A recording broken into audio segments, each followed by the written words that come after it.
folks, again, welcome Soaring Prophets live from the Toronto Humane Society with one of our heroes, one of the OGs from the Soaring Prophets, Miss Lisa Browning. Thank you so much for joining us. I think he just called you old, and you're a young, delightful woman. OG, original. Wow. You're one of the originals, yes. What does OG stand for? Original? Original, that's what I'm going with. Original. Yeah. From 1,000 Trees, and this is sort of why we're here today. Obviously, we have the Benjamin Project. Malcolm, he stepped out here, but they've put this together in a way that is allowing the youth, the children of our community, to put stories together around animals, maybe animals that they have in their home, maybe animals that they're just making up. They've done a really amazing job on some of the story work that they've done there. But Lisa, where did this come from? How did you get in touch with Malcolm? And tell us a little bit about 1,000 Trees, the Benjamin Project, and how did you end up with a bunch of weirdos from Soaring Prophets? Wow, there's a loaded question. That's a lot there to unpack. Yeah. I would start with the weirdos. Yeah. I met Malcolm, oh my goodness, probably 10 years ago now, through the Guelph Humane Society, because I did a book for a client in Guelph. My publishing company is based in Guelph. There was a launch at the Guelph Humane Society. Malcolm was there. He met one of the kids that helped write this children's book. And then somehow he connected with me to talk about doing another book about Benjamin, his dog. Yep. So yes, that was 2013.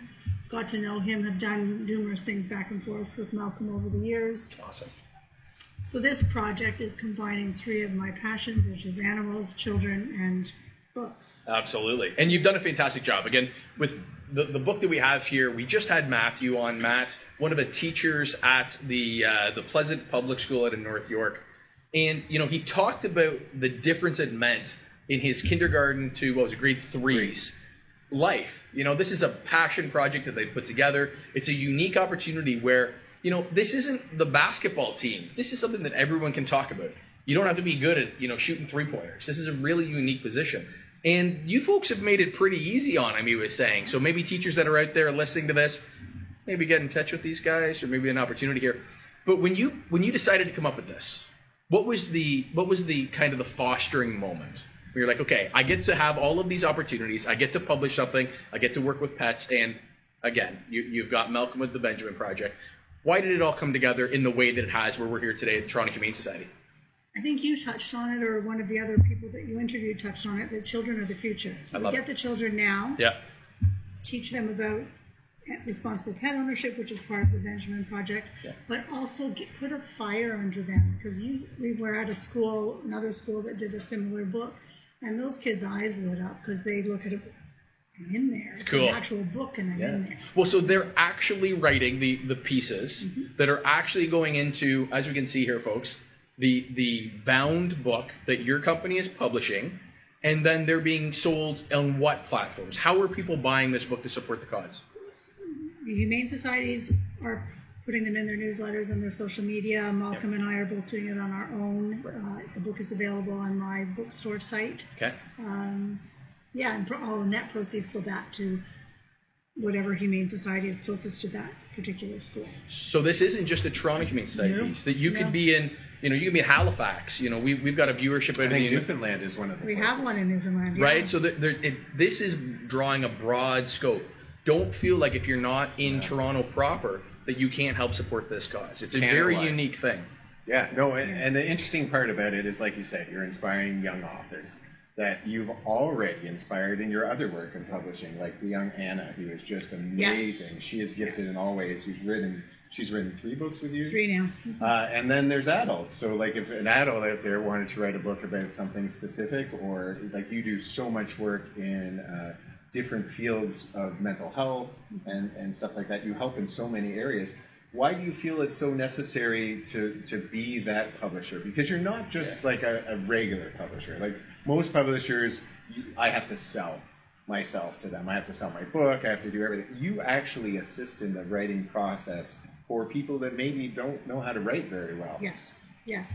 I feel so strongly about the power of storytelling to inspire, to help people through dark times. It's not just the people that are writing the stories, that helps them, but anybody that reads a story. Absolutely. If somebody reads something, oh, you went through what I'm going through now and you made it, this is good. Yeah. That's why I do what I do. I have specific topics that are important to me, I'm passionate about, mental health being one of them. Yeah. And that's why I do it. I love your books because I can see myself in them sometimes. You know, I'm reading away and I'm like, I'm not alone. And it makes you feel less alone. And then you have this aspect that you're so approachable. Like, it is so easy to reach out to you. And when you reach out to her, there's a kindness that is also like a mothering. Like, I really, sometimes I have felt that she is her mom. Oh, she's bailed us out of more situations. I'm telling you right now, Soaring Prophets, a big part of it is this woman over here, because she has given us so many incredible people to tell their stories. Yeah. And it's because she cares. And so if you are a writer and you want to go somewhere, 1,000 Trees is the perfect place to go, because she is the whole package. She's going to calm your anxiety. She's going to help you with your voice, because telling a story is great verbally, but getting that into words is a little bit harder. So what kind of difficulties do you face? You know what's difficult for people is, yes, some of them that can't particularly put the words together, and I will help. I can mentor people through that. But it's when they hold the book in their hand, they go, oh my God. This is real. Yeah. Well, so we came across you and worked with you on a project, Recovery Speaking Initiative.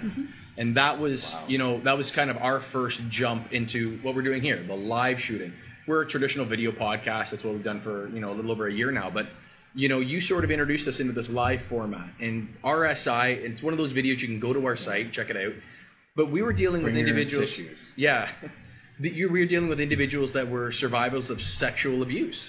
And for a couple, white conservative guys from small town Ontario, that was a tricky conversation to have. Do you know what I loved about that project? And I love about all of Lisa's projects. It's always from a unique angle. Right. There are many, many video podcasts about someone who has survived sexual assault in the "this is my story." Right. But that wasn't what they wanted to do. No. They wanted to tell what happened after. I'm sorry I interrupted, but I wanted to add that there is always a unique approach when Lisa's involved to 100%. Even this project. And that's, again, going back to what we're doing with here, is that this is not, Sarah McLachlan music playing in the back, dogs in a crate, flies in eyes. That is not what this is. No. This has been a unique opportunity for us to talk with, vets, vet techs. We're going to have Phil on here shortly, who is the CEO of the Toronto Humane Society. We are touching all different aspects of this because we want to peel the layers back of why they come here. All these people can go be professionals in different areas. They can open their practices. They can be a part of a number of different organizations in the province of Ontario, but they choose here. And we just had Telka on, who was talking about the mission and vision of this, and they're all unified in that same push forward. They're keeping animals in their homes, looking at social work, looking at casework management. These people are impressive. And again, it goes to what you continue to build. This was a very unique project. Thank you for including us. Yes. But this has been a very unique project for the fact that everyone is pushing in the same direction on different angles. It's been a very cool thing. So so Toronto Humane Society, you've got all these other humane societies involved as well. But so why here today? What has your experience with Toronto Humane Society been? I know Malcolm, he's a big part of that for you. Is that one of the big reasons why Toronto was involved? Yes. This is my first time here, actually. I'm so impressed. Very impressed. But yes, it was Malcolm brought me here, so let's start here, and it's a perfect jumping board, whatever. Launch. I think it's a unique jumping board because I don't think that other humane societies are necessarily doing with this. Exactly. Like, I love that they are the social, psychological, and healthcare of both the human and the animal. I love that. What an idea. Yeah. Before it was, like, I only saw, I'm telling you, when I walked in, I thought it was going to be, we're going to talk about dogs all day. We're going to talk about cats all day. And it really hasn't been that. No. It is about the societal structure that we're in right now and how we need to take care of both the human and the animal to make a supportive home for them. And that's the most mind-blowing thing. That, and there is the Canada government is not paying for this at all. Yeah. All of their Privately money funded. comes from you guys when you buy this book. There you go. That's what it is. You're changing lives. I'm telling you right now, if you can keep a pet in a home, you're going to change the world. Absolutely. I love that. So Lisa, again, tell us a little bit about how you're able to purchase the books, and again, supporting the cause. And I think it's a beautiful thing that you guys have done. I'm glad that you and Malcolm have decided to include us. The Benjamin Project. You and Benji. There's a joke there. You and Benji. You guys have watched the other episodes probably at this point. You get the joke. But no, I want to thank you very much for including us in this because it's been a fantastic day. We're not done yet. We got Phil over in the corner back here. He's ready to go. Yeah. But tell us how people purchase the books. Give specifics on where they can go. And again, we're going to include QR codes when this all goes out. You can take your phone out, take a picture of the screen right now, and we'll have that all for you. But yeah, it's on my bookstore site, so it's well, now I've changed, actually. I'm trying to think. I've changed my... Don't mess it up. Uh-oh, this is your moment. www.ott for 1000 trees bookstore.com. Nice. That's easy. And if they want to write with you, same thing? 1000trees.com will get you to both sites now. It's kind of a transitional thing. Cool. And if someone wants to write with you, they just tell you the concept, send you an email. Absolutely. And if they need help getting that story together, I'll help them do that. And the great thing is she has so many projects. You don't have to write a whole book. No. She does like part books where if you have a story that links up with other people's stories, she makes a whole... And these books are incredible. A lot of them you'll need your Kleenex. Because they are deep and touching, and it's because this incredible woman has such a big heart that she's able to help people get those stories out, and I just love it. I know a good personal friend of mine, a sexual assault survivor, and this book changed her life. Absolutely. Before that, she was struggling telling her story. She was struggling in life, and she told us, and she has lit up in her home life, in her outward life. She has changed the world all because of this woman, and just for that, I love her. We pretend like she's okay, right? No, Lisa is one of our dearest friends. When we started the Soaring Prophets, a year and a half ago, it was kind of we don't know where this is going to end up going. And Lisa has brought us fantastic interviews. She's opened doors for us that otherwise would not be openable. So Lisa, I want to thank you. Well, thank you. All of you out there, you guys know we kind of flog on her every once in a while. We tell her how amazing she is, but she truly is. And again, this is, here we are today doing another amazing project. So Lisa, thank you so much. Profiteers out there, you know that we love her. So. We actually have, we can take cats and dogs too, so Cool. Or puppies. Yes. Obviously not at the same time, but we'll take them out here. And we also have a volunteer who does all our gardening. So everything you see out here is done by one volunteer. No way.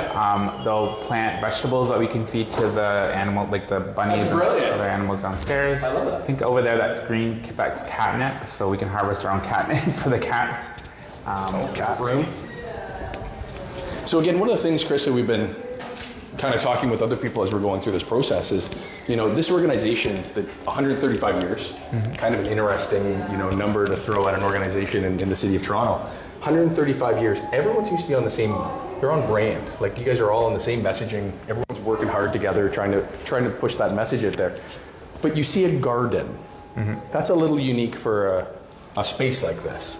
Everything everyone's talking about is how do we keep people with their animals. We're talking about the homeless, unhoused, all of these different things that are going on. But you folks really specialize in getting animals together with people. It's kind of a unique thing.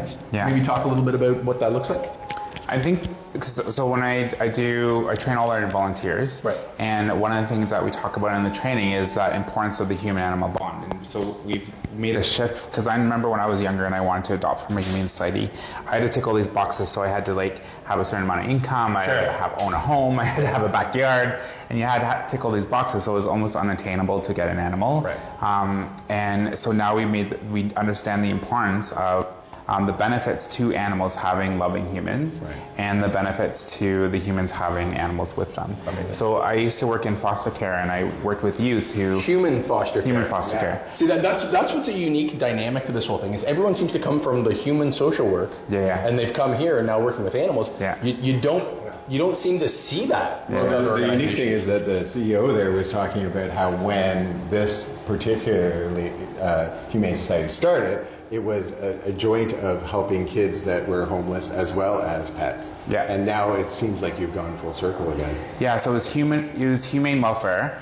So child welfare started because of horses, because of the horses that in the city that were worn out and needing care. And so that's how child welfare started. And so even doing child welfare in BC, I knew that the start of child welfare was because of the inhumane treatment of animals. And so it's really, really unique start. But those youth in care would, may not have a lot of money, and the animals were like the one thing that they could have in their lives that like love them unconditionally. And so, even if they didn't tick all those boxes, having the animal change their lives completely for the better. And so I think that's why I love working here. I've been working here for 3 years, and that's why I love it here, is because everyone's on the same page around really promoting that piece. And so, like when I was younger, my grandma used to buy me these World Wildlife Federation magazines. So I've always loved animals, but then I wanted to work with humans, and so I worked with humans most of my life, and so now being able to combine both those skills is really great. Right now, 5,000 applications sitting. Wow. So there's a lot of people where volunteerism in Toronto has like drastically gone down since COVID. Right. And so we're lucky that there's people that just really want to work with animals, and so we have a lot of demand. But it's tricky because then, people are waiting, and they're like waiting for years to volunteer. Yeah. We may accept about 400 a year with thousands of applications. It's a tough problem to have, though. Like, I would be okay with that problem, just for the fact that, you always have a turnover. People are going to be coming, they're going to be going. You don't know what their situation's going to be like at home. Yeah. So you've always... Sorry. Yeah, go ahead. You've got a great group of people that can always provide the needs of the animals. Exactly. He's got a room or no? Quarantine? No, he's not quarantined. So volunteers do go sit and hang out with him for sure. Am I allowed to? I think so. If you want to go hang out with him, he's a white level cat, so that means White? Yeah, that means he's friendly. He's a little shy though, and he's been seeing a lot of people. I think Adair was adopted, and unfortunately didn't work out with their adopted home, so came back recently. And so now, like, volunteers can come and hang out so that he gets that special human connection. Yeah. The main reason why we have volunteers and staff doing enrichment is to ease their stress levels, because it's really stressful being in shelter, and also to improve their experiences with humans, so that way they're more adoptable. Sure. Yeah, like if you keep them in a cage, not that you can hear me, but if you keep them in a cage the whole time, then it comes to like the real world, how could they possibly, like if you keep them in a cage the whole time, how could you possibly go back into a house when this is more what it would be like when you get to a house. And that's why when we think of street cats, for example, we do that trap, neuter, return program with Toronto Street Cats organization, and that's because we know that bringing them into shelter to get adopted isn't going to work for them, because they're mentally fried. That's what they're used to. That's what they're comfortable with. So what do you do in those situations? So we just leave them out there. Really? Yeah. So we do the neuter or the spay, and then leave them out there. So you make sure they have all their shots and that they're not going to repopulate or populate more. Yeah. Nice. But you still let them have the lifestyle that they want, because it's not about controlling. Like we were talking to the CEO, and he was saying that you guys are not a police service. We're not. You're a service to help the community, and that's one of the ways is that you bring in the cat that's on the street and just make sure they're healthy and safe in the community. Yeah, and we have a program too, it's called Don't Kidnap the Kittens, because if you find kittens too, they're usually okay to stay there. They need to stay with their parents. Right. Unless there's like severe health issues going on, then bring them in. But 9 times out of 10, they're just better to be left alone. 80 cats, 30 dogs. What is that sort of scene? So what does that sort of like break down to as far as like cost? Obviously, you've got a lot of donations, I'm sure, from the community that are coming in the door. But what does that look like? Like there's a pretty heavy cost to keeping the lights on, that sort of thing. Like how do we kind of engage that with the community? And you as a volunteer manager, what can people do to make your job easier? To make my job easier? So there is we have figured out kind of a cost per animal on average, and so I don't know the exact detailed numbers for that, but there is a cost per each animal that we have. Even if they're in foster care, like we still provide all the like food and training services. That's wild. I didn't realize and all that stuff. Yeah. And so there is a cost per animal, but that's why we have 500 volunteers. Right. Because those 500 volunteers do everything from working with the animals to helping with adoptions to doing graphic design for us. So they do, there's a support service that gives for anyone that's calling that needs support. It's all run by volunteers. So only volunteers do that program, and they help people, the public. So that's why we use our volunteers, is because of the cost, right? And so we have a lot, like these people that are really passionate about animal welfare and really passionate about our mission, who want to donate a lot of time, like thousands of hours. Like I think so far already we have,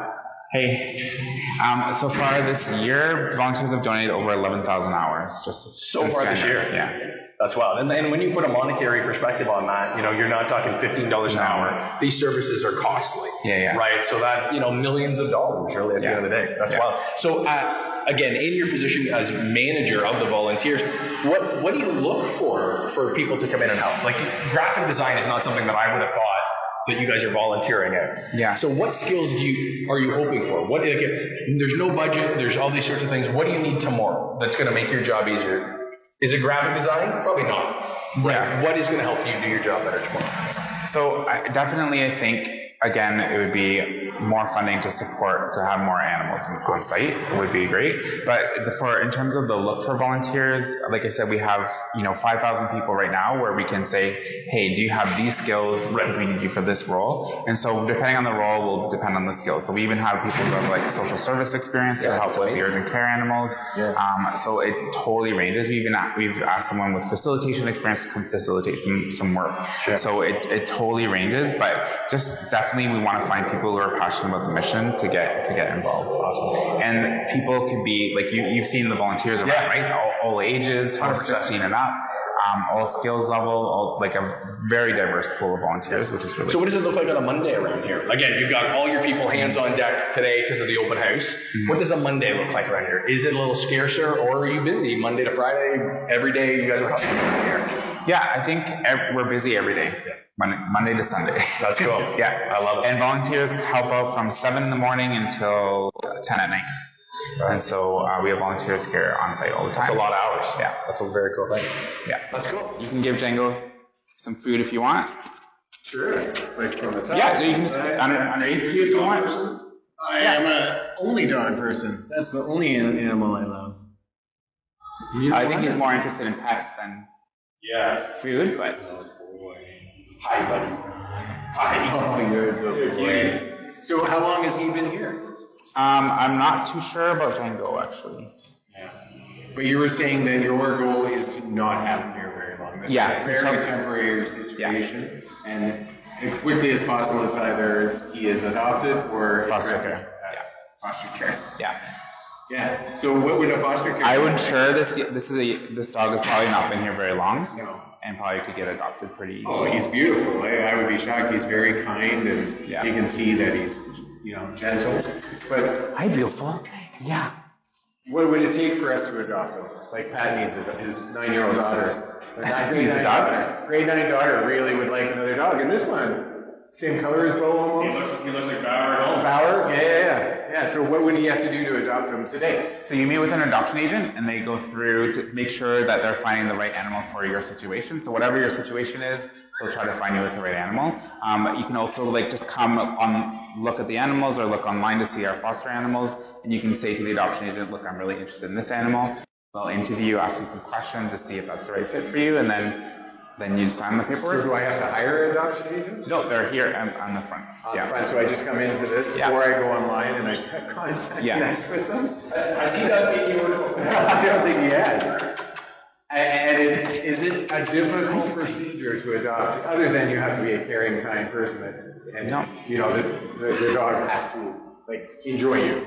No, we want to make the process as easy as possible, and we have as long as you come in during the adoption hours, then you can talk to the adoption agent. Right, nice. And what kind of cost is it to adopt a dog? That's a really good question. You have to ask an adoption agent for the exact total, but it depends on the age. So puppies might be a little bit more expensive than adult dogs. Cats are a little bit less expensive. I think it ranges from $250 to $500. And so then, if I want to volunteer, what do I need to do to go through that process? So you can fill out the application on our website, and that gets you in my database, so that way I can send people our open volunteer opportunities. So the first step is definitely to apply on our website. Can I pick where I want to be? Like, say I want to be with dogs, or I want to be in the behavioral side? Yeah, so we'll send all our open positions out, and then volunteers can decide, or applicants can decide which volunteer opportunity they want. And then we encourage all our volunteers to cross-train. So you might have seen a volunteer working with dogs, but they also can work with the cats or the special species. They might work at the front desk. Right. Or they might work their way up to be CEO, I heard. Yeah. Because he started at the bottom, worked his way all the way up to CEO, which is amazing. Yeah, there's quite a few staff who serve as a volunteer, for sure. What are the qualifications for a volunteer? Other than 16 and above? Yeah. And ability to commit. So we ask for a 6-month commitment. because of the amount of training and resources that it costs. So the volunteers we don't see it as a free service. So it does cost money to appreciate volunteers, to train them. And so there is a cost to that. So we ask for a 6-month commitment, usually about 1 shift a week for 3 hours. And if they can commit to that, then we'll match you again with the right role. And so they don't have to be a Toronto resident. They can live like outside of Toronto. Or yeah, they can live anywhere. As long as they can get here. We have some remote roles too. So like the Pet Parent Support Network is completely remote. So they answer emails and phone calls remotely. So they can do that anywhere in the city or outside of the city. That's incredible. Yeah. Good to know. Awesome, guys. Thank you.